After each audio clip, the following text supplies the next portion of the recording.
Okay, we're not going to spend a ton of time on this next pillar, but it is important and will become more important as your community grows. But this third pillar is, hold on, my pen keeps going away, communication. Communication is a really essential part of a community.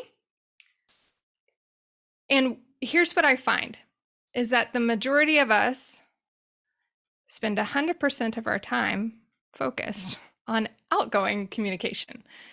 What are we saying to our community? How are we letting them know what's going on, about the live calls we're having, about new feature updates or whatever it might be? We're always thinking about us to them. But there's two other kinds of communication that we really need to be paying attention to. And that second one is incoming. This is exactly what we were just talking about. How are we hearing from our community?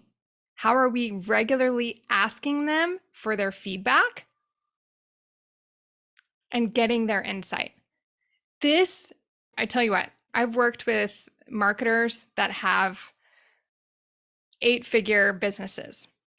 The difference in these businesses and a lot of people I talk to is their ability to listen to their community, which gets a lot harder as your community grows. But if you get in the habit now of having those conversations and really listening, even when you have these smaller communities, opening up a calendar where people can hop on a 15-minute Zoom call with you, and you just have a couple questions that you ask them. Can you tell me why you joined this community? What progress have you made so far? What could we do to support you in reaching your goals? 3 simple questions you could ask in 15 minutes that opens up the voice of your community.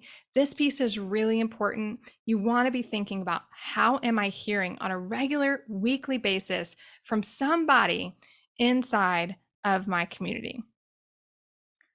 And then this last one is internal. This is what we think about all the time. This is the back and forth, right? Conversations that are happening inside of your heartbeat community that you have, or wherever your community is. It's that conversations that they're having amongst each other. This is where we're trying to really facilitate engagement. And I'll be honest, out of this whole framework, right? This right here, this little thing right here is what most people come to me for. How do I get more engagement in my community? What posts should I be doing? At what time should I be posting that post in my community? How do I get my community talking? But I'm telling you, like, that is such a small piece, and it becomes so much easier when you work on everything else. Okay, so that's the internal, that ongoing conversation. Does that make sense? Anybody currently doing this incoming piece well?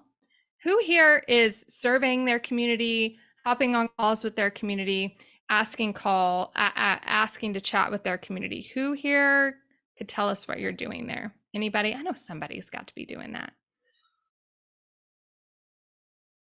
Nobody.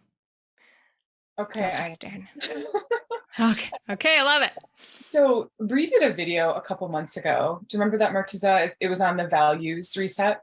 So I actually did that with my community, and it was powerful. I asked them, so what are we here for? What are we doing together? And I shared with them some of my values, and we did a visualization exercise, and we all came back with the same top 3 values, like in different order.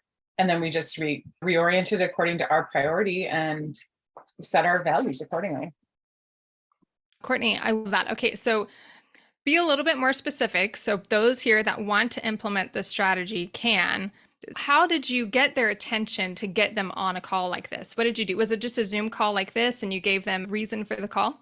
Yeah, so I do like weekly growth sessions with them. So I had a weekly growth session, and I asked for their permission to just use that time for something different that day, and for something that I hope would be like generative for all of us. And so I got buy-in, and they were all like, yeah, let's do it. Like, we want something different.